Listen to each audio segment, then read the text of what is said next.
Hello 11th class, good morning बच्चों। मैं John ma'am बोल रही हूँ, आपकी ज्योग्राफी की मैम। तो बच्चों, एक बार फिर से मैं आप सभी बच्चों का इस ऑनलाइन ज्योग्राफी की क्लास में स्वागत करती हूँ।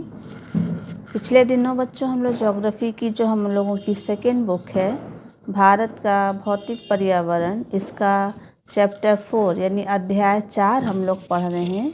और चैप्टर आपका क्या है? जलवायु यानी क्लाइमेट। तो जलवायु का आज हम लोग है ना पार्ट 4 जो है वो पढ़ेंगे।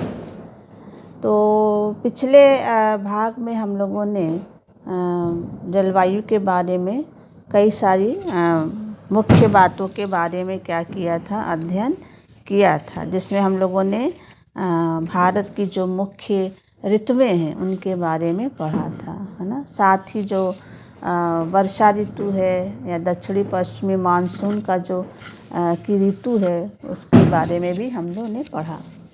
आज हम लोग का जो मेन टॉपिक है वो है ग्रीष्म ऋतु में आने वाले कुछ प्रसिद्ध स्थानीय तूफान, और उसके बाद हम लोग देखेंगे मानसूनी वर्षा या मानसून वर्षा की विशेषता और मानसून के निर्वर्तन की ऋतु यानी लौटने का जो समय है। तो सबसे पहला हमारा हेडिंग है ग्रीष्म ऋतु में आने वाले कुछ स्थानीय तूफान।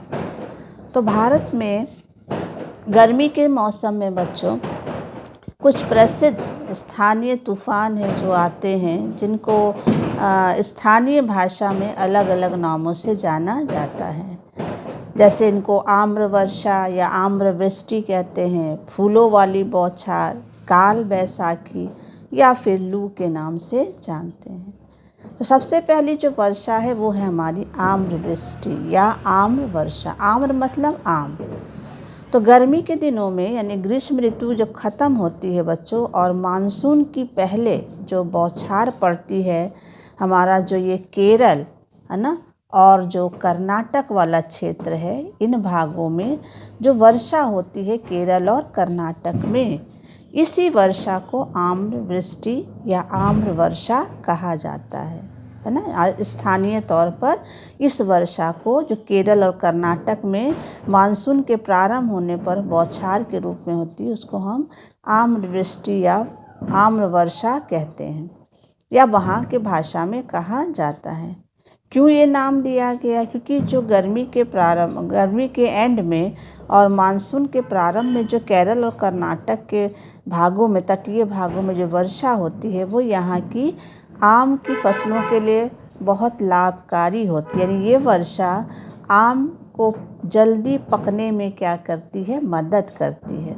इसीलिए इस वर्षा को जो गर्मी के मौसम के अंत में और मानसून के प्रारंभ में होती है, उसको आम्र वर्षा या आम्र वृष्टि कहते हैं। दूसरी वर्षा कौन सी है?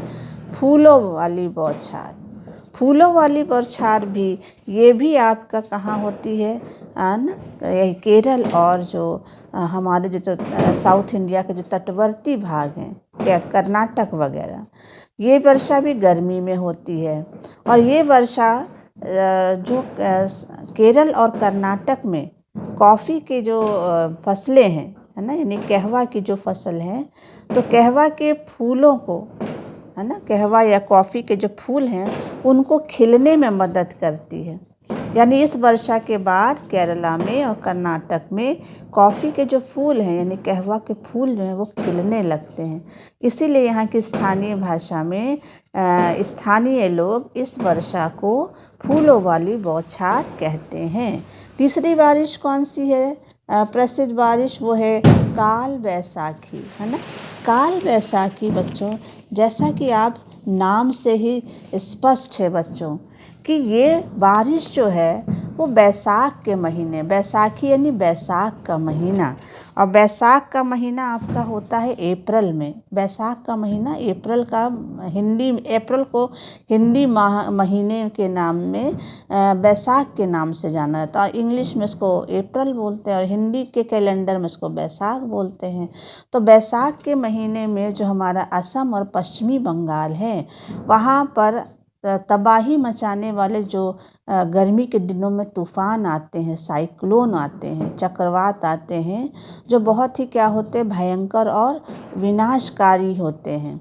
तो इन्हीं चक्रवातों या तूफ़ानों को बंगाल और असम में काल बैसाखी के नाम से जाना जाता है। यानी ये जो तूफ़ान होते हैं वो बहुत ज़्यादा तबाही मचाते हैं असम और पश्चिमी बंगाल में। एक तरफ ये तूफ़ान तबाही मचाते हैं, नुकसान पहुंचाते, वहीं दूसरी ओर जो बारिश होती है इस तूफ़ान के द्वारा गर्मी के दिनों में, वो यहाँ की चाय, पटसन जूट और चावल के खेती के लिए बहुत अच्छी मानी जाती है। ठीक है। काल बैसाखी को असम में बारदोली छिड़ा के नाम से भी जाना जाता है। ठीक। अब आती है हमारी चौथी जो क्या है बच्चों, आपकी प्रसिद्ध स्थानीय तूफ़ान जो है वो है हमारा लू। आप तो लू के नाम बारे में जानते ही होंगे, क्योंकि ये मैदानी भागों में गर्मी में चलने वाली बहुत ही कष्टकारी, गर्मी को बढ़ाने वाली हवाएं हैं, जो बहुत तापमान को क्या कर देती हैं, बढ़ा देती हैं। तो गर्मी के दिनों में जो हमारा उत्तरी मैदान है, यानी पूरा पंजाब से लेकर और बिहार तक का जो क्षेत्र है, उन मैदानी भागों में गर्मी के मौसम में शुष्क, गर्म और पीड़ादायक पवनें चलती हैं। पीड़ादायक इसलिए बोला क्योंकि ये गर्मी को और बढ़ाती हैं, झुलसाने वाली गर्मी इनके कारण होती है, इसलिए इनको लू के नाम से जाना जाता है। लेकिन कभी कभी इन्हीं गर्म हवाओं के साथ जो ठंडी हवाएं मिलती हैं, तो मैदानी भागों में आंधियां भी आने लगती हैं, है ना। तो जब आंधी आने लगते हैं या बवंडर आते हैं, तो उनसे मैदानों में हल्की बूंदाबांदी हो जाती है, जिससे मैदानी भाग के लोगों को, है ना, तेज़ गर्मी से थोड़ी क्या मिलती है, राहत मिलती है। तो ये है बच्चों स्थानीय, है ना, प्रसिद्ध कुछ तूफ़ान या साइक्लोन या बवंडर। अब आता है सेकेंड हेडिंग है हमारी मानसूनी वर्षा की विशेषता। आप जानते हो कि भारत में जो वर्षा है वो मानसून हवाओं के द्वारा, अमानसूनी हवाएं क्या होती हैं, वो मौसमी हवाएं होती हैं, जो मौसम या ऋतु के अनुसार अपनी दिशा परिवर्तित करती हैं। गर्मियों में इनकी दिशा हो जाती है समुद्र से स्थल की ओर, है ना। और ये किस दिशा से भारत में प्रवेश करती हैं, इस दक्षिण पश्चिमी दिशा से, और समुद्र से आती हैं, आर्द्रता से भरी होती हैं, और जब ये भारत में आती हैं तो भारत में ये क्या करती हैं, वर्षा करने लगती हैं। तो दक्षिणी पश्चिमी जो मानसून है, इससे जो वर्षा होती भारत में, इसकी भी कई सारी विशेषताएं हैं। तो पहली विशेषता है कि भारत में मानसून वर्षा जो है वो प्रायः जून से लेकर सितंबर महीने के दौरान होती है। ठीक। दूसरी विशेषता है कि जो मानसूनी वर्षा है भारत की, वो मुख्य रूप से या मुख्यतः भारत के उच्चावच अथवा जो यहाँ के भू आकृति यानी पर्वत, है ना, या पठार, इनसे क्या होती है, प्रभावित होती है। जैसे उदाहरण के लिए बच्चों, हमारा जो पूर्वी घाट है ना, ये पश्चिमी घाट से जो है, इससे अरब सागर से उठने वाली जो हवाएं हैं वो टकराती हैं और इस पश्चिमी घाट की पहाड़ियों के इस पश्चिमी तट पर बहुत मूसलाधार वर्षा करती हैं।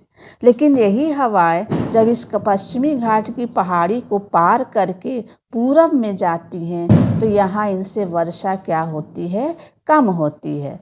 तो जो पवन के सामने वाला भाग है पहाड़ी का, वो ज़्यादा वर्षा प्राप्त करता है, और जो पवन के विपरीत यानी पहाड़ी के विपरीत वाला जो भाग है, ढाल वाला यानी पूर्वी भाग जो है, वो कम वर्षा प्राप्त।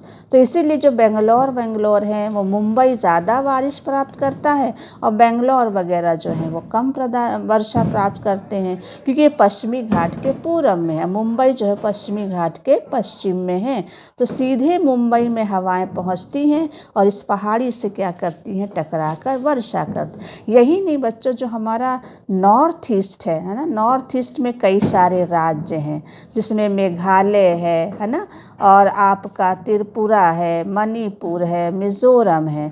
तो जब बंगाल की खाड़ी से हवाएं आती हैं तो यहाँ जो पश्चिम हिमालय की जो छोटी छोटी पहाड़ियाँ हैं, ये पहाड़ियाँ इन हवाओं को क्या कर देती हैं, रोक देती हैं। और इसीलिए इस पूर्वोत्तर राज्यों में, यानी उत्तरी पूर्वी राज्यों में, जैसे कि मेघालय, जहाँ मौसिनराम और चेरापूंजी में बहुत ज़्यादा वर्षा होती है। तो भारत का जो उच्चावच है, यानी यहाँ जो पाए जाने वाली पहाड़ियाँ हैं, पर्वत हैं, वो वर्षा करने में क्या करती हैं, मदद करती हैं। ठीक है, तो ये हो गया उच्चावच कैसे मानसूनी वर्षा को प्रभावित करता। तीसरा जो विशेषता है कि जैसे जैसे बच्चों समुद्र से दूरी बढ़ती जाती है ना, जैसे जैसे समुद्र से क्या होगी, दूरी बढ़ती जाएगी, वर्षा की मात्रा भी क्या होती जाती है, कम होती जाती है। इसीलिए बच्चों जैसे जैसे हम पूरब से, कहते हैं ना कि पूरब से पश्चिम जाने पर, पूरब से पश्चिम जाने पर वर्षा की मात्रा क्या होती जाती, कम होती जाती है, क्योंकि हवाओं की जो नमी है वो भी क्या होती जाती है, घटती जाती है। जैसे उदाहरण के लिए पश्चिमी बंगाल में, कोलकाता में ज़्यादा बारिश होती है इन हवाओं से, 119 सेंटीमीटर। तो वहीं इनसे जो हमारा पश्चिम में दिल्ली है, यहाँ वर्षा केवल 56 सेंटीमीटर होती है। यानी कलकत्ता 119 सेंटीमीटर वर्षा प्राप्त करता है जो पूरब में है, और दिल्ली जो पश्चिम में है ये केवल 56 सेंटीमीटर वर्षा प्राप्त करती है। ऐसा क्यों है? क्योंकि कोलकाता समुद्र के निकट है और दिल्ली समुद्र से क्या है, दूर है। इसलिए जैसे जैसे हवाएं पूरब से पश्चिम जाती हैं, इनमें आर्द्रता घटती जाती है, नमी घटती जाती है, इसलिए वर्षा भी पश्चिम में जाने पर कम हो जाती है। राजस्थान तक जाते जाते ये हवाएं शुष्क हो जाती हैं और राजस्थान में इन हवाओं से और भी कम वर्षा होती है। तो ये हो गया बच्चों कि मानसूनी वर्षा जो है वो समुद्र से दूरी जो है वो भी क्या करती, मानसूनी वर्षा को प्रभावित करती।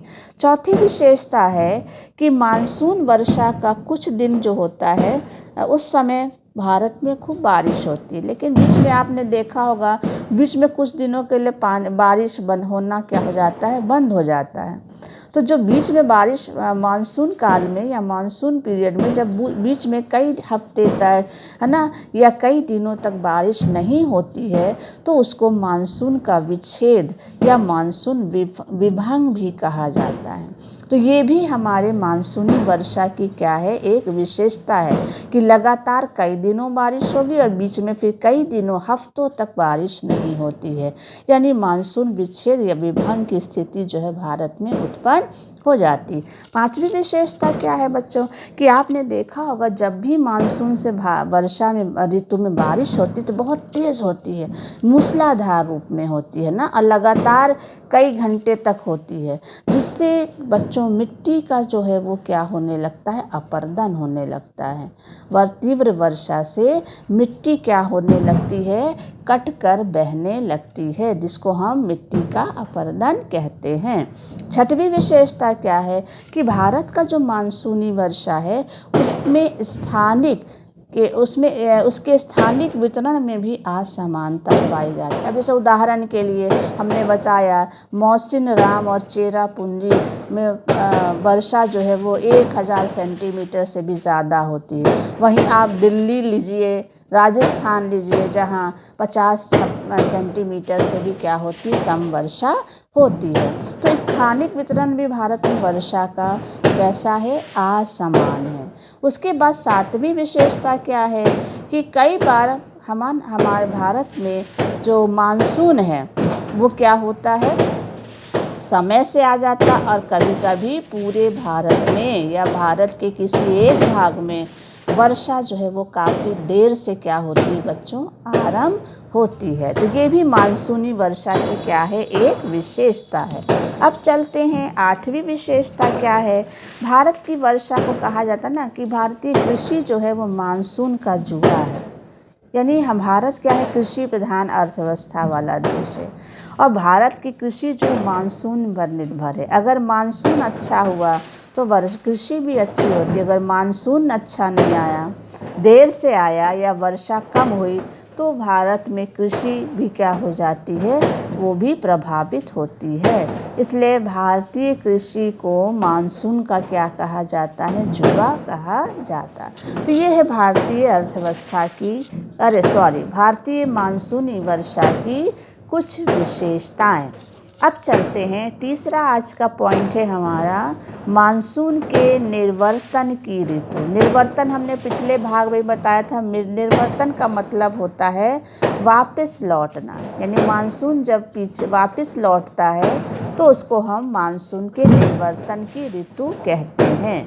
भारत में मानसून कब लौटता है बच्चों, तो प्रायः अक्टूबर और नवंबर के महीने में मानसूनी हवाएं जो हैं वो वापस क्या होने लगती हैं। जैसे ये मैंने मैप बना दिया, तो भारत में अक्टूबर और नवंबर के महीने से मानसूनी हवाएं जो हैं वापस समुद्र की ओर क्या होने लगती हैं, लौटने लगती हैं। और जब समुद्र की ओर वापस लौटती हैं तो इसी को बोलते हैं निर्वर्तन ऋतु, है ना।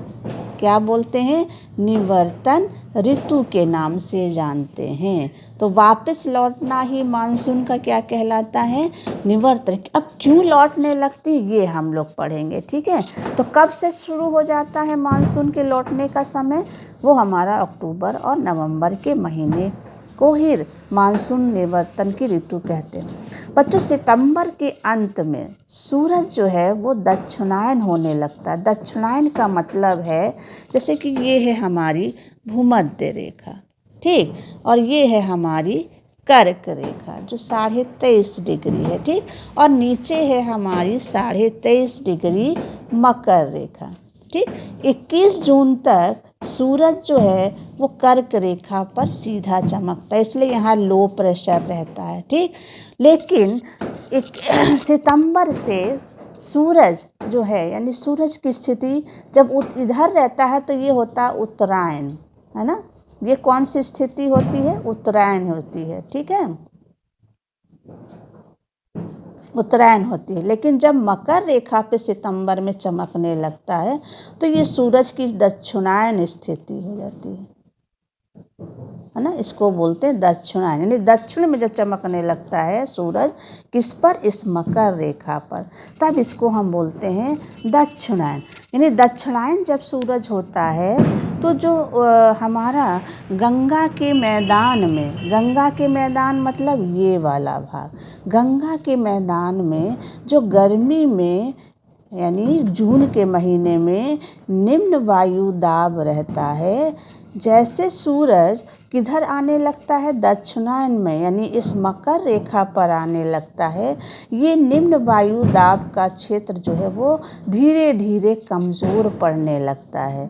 और कमज़ोर पड़ने, क्योंकि यही कमज़ोर पड़ने के कारण मानसूनी हवाएं जो हैं वो वापस क्या होने लगती हैं, पीछे की ओर, यानी सागर की ओर लौटने लगती हैं। कहाँ लौटने लगती हैं, सागर की ओर लौटने लगती हैं। आगे चलते हैं बच्चों, तो ये समझ में आ गया। सूरज जो है दक्षिणायन जब होता है, मकर रेखा पर जब चमकने लगता है सीधा, तो गंगा के मैदान में एक निम्न वायु दाब का केंद्र जो है वो क्या होने लगता, कमज़ोर होने लगता है, और धीरे धीरे मानसून जो है वो क्या होने लगती है, लौटने लगती हैं। ना केवल मानसून लौटती है, धीरे धीरे जो जैसे जैसे सूरज दक्षिण की ओर बढ़ता जाता है, ये निम्न वायु दाब का केंद्र भी क्या होने लगता है, पीछे सरकने लगता है, खिसकने लगता है, ठीक है। जैसे कि आपका जो हमारा राजस्थान है, सितंबर के पहले हफ्ते में राजस्थान से मानसून जो होता है वो लौटता है, राजस्थान कहाँ है? इधर है ना। तो राजस्थान से मानसून जो है वो सबसे पहले लौटता है। कब लौटता है? सितंबर महीने में। सितंबर में यहाँ से लौटता है, ठीक है। वापस यहाँ से हवाएं समुद्र की ओर लौटने लगती हैं। इसी महीने के यानी सितंबर के अंत तक ही, यानी सितंबर महीने के अंत तक जो मानसूनी हवाएं हैं वो केवल राजस्थान से नहीं बल्कि जो हमारा ये गुजरात है, ठीक, और जो हमारा ये पश्चिमी गंगा का मैदान है, पश्चिमी गंगा का जो मैदान है यहाँ से भी, और ये जो मध्य उच्च भूमि है, ये मध्य जो उच्च भूमि है यहाँ से हवाएं जो है मानसूनी हवाएं क्या हो जाती हैं? सितंबर के अंत तक पूरी तरह से लौट जाती हैं। यानी सितंबर के अंत तक मानसूनी हवाएं जो हैं राजस्थान, गुजरात, पश्चिमी गंगा का मैदान और मध्य उच्च भूमि है, जो मध्य का जो उच्च पठारी भाग है, यहाँ से पूरी तरह से क्या हो जाती हैं? लौट जाती हैं, ठीक है। आगे क्या होता है? इसी बात अक्टूबर महीने में, अक्टूबर का महीना जब आता है, सितंबर के ख़त्म होते तक यहाँ से मानसूनी हवाएं लौट जाती, क्योंकि ये निम्न वायुदाब जो है वो यहाँ से खिसक कर कहाँ आ जाता है? बंगाल की खाड़ी पर। ये निम्न वायुदाब का क्षेत्र जो है वो अक्टूबर तक खिसक कर कहाँ आ जाता है? इस बंगाल की खाड़ी पर आ जाता है, ठीक। अब यहाँ धीरे धीरे उच्च हाई प्रेशर होने लगता है, ठीक है, और यहाँ निम्न वायुदाब यहाँ आ गया, ठीक। अब क्या होता है बच्चों? अक्टूबर में बंगाल की खाड़ी के ऊपर जो है निम्न वायुदाब का केंद्र स्थित हो जाता है। इसलिए नवंबर के शुरू से कर्नाटक और धीरे धीरे तमिलनाडु, पहले आपका अक्टूबर में यहाँ आता है और नवंबर में तमिलनाडु और कर्नाटक पर खिसक जाता है, यहाँ आ जाता है ना। नवंबर में आपका यहाँ आ जाता है खिसक कर, ठीक है। यानी देखिए पहले यहाँ था निम्न वायुदाब का केंद्र गर्मियों में, लेकिन जैसे जैसे सूरज क्या होता गया? दक्षिण में आता गया, यानी इस मकर रेखा की ओर, ये निम्न वायुदाब का भी केंद्र धीरे धीरे क्या होता गया? पीछे खिसकता गया, ठीक। जैसे जैसे बच्चों ये खिसकता गया मानसूनी हवाएं कमज़ोर पड़ने लगती हैं और फिर वो आगे बढ़ने के बजाय वापस पीछे लौटने लगती हैं। यही कारण है कि सितंबर के अंत तक राजस्थान, गुजरात, गंगा का जो मैदान है मध्य उच्च, यहाँ से हवाएं पूरी तरह से लौट जाती हैं और फिर निम्न वायुदाब का जब केंद्र यहाँ आ जाता है, फिर उसके बाद धीरे धीरे नवंबर तक सरक कर यहाँ आता है आपका तमिलनाडु और जो हमारा कर्नाटक के तटीय भाग है यहाँ आ जाता है। और उसके बाद दिसंबर के मध्य तक है ना, ये निम्न वायुदाब का जो केंद्र है वो पूरी तरह से इस प्रायद्वीप भारत से क्या हो जाता है? हट जाता है, जा चुका होता है। यानी धीरे धीरे ये निम्न वायुदाब का केंद्र सरकते सरकते क्या हो जाता? वापस क्या हो जाता है? नीचे आ जाता, इस तरह आ जाता। और इस तरह से ये धीरे धीरे क्या हो जाता है? निम्न वायुदाब का केंद्र भारत से पूरी तरह से हट जाता और यही निम्न वायुदाब का केंद्र फिर यहाँ स्थापित हो जाता है। कहाँ? मकर रेखा पर। अब यहाँ निम्न वायुदाब हो जाता है और जहाँ निम्न था वहाँ क्या हो जाता है? उच्च वायुदाब होता है ना।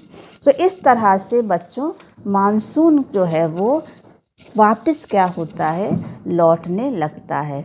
इसी पीरियड को मानसून के निवर्तन की ऋतु के नाम से जाना जाता है, ठीक।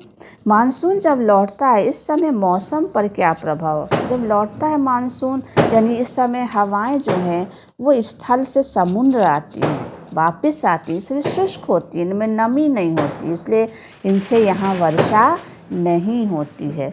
लेकिन इन दिनों में जो आकाश होता, आसमान होता है ना, वो पूरी तरह से साफ होता है, स्वच्छ होता है। तापमान बहुत ज़्यादा होता है, गर्मी बहुत ज़्यादा होती है, लेकिन चूँकि बारिश हुई होती है इससे पहले, तो मानसून तो लौट जाता है, लेकिन ज़मीन में नमी रह जाती है ना। तेज़ गर्मी और नमी के कारण दिन जो होता है अक्टूबर वाला, है ना, वो कैसा हो जाता है, उमस वाला हो जाता है। ऐसी गर्मी जो सहनी क्या हो जाती, मुश्किल हो जाती है। गर्मी के साथ साथ उमस हो जाती है। कौन से महीने में? अक्टूबर महीने में। इसी को मैदानी भागों में कार्तिक मास की उमस या कार्तिक मास की ऊष्मा कहा जाता है। ठीक, क्या कहते हैं? कार्तिक मास की उमस या कार्तिक मास की ऊष्मा कहते हैं। तो जो हमारा कार्तिक महीना होता है वो अक्टूबर के महीने को हिंदी कैलेंडर में कार्तिक का महीना कहा जाता है। तो अक्टूबर का महीना आप जानते हैं ना, दिन में गर्म रहता, उमस वाली गर्मी। तो ऐसा इसलिए होता है कि वर्षा ऋतु समाप्त हो जाती है, लेकिन मिट्टी में जो नमी रहती है उससे दिन में उमस बढ़ जाती है। इसलिए दिन कैसा होता है?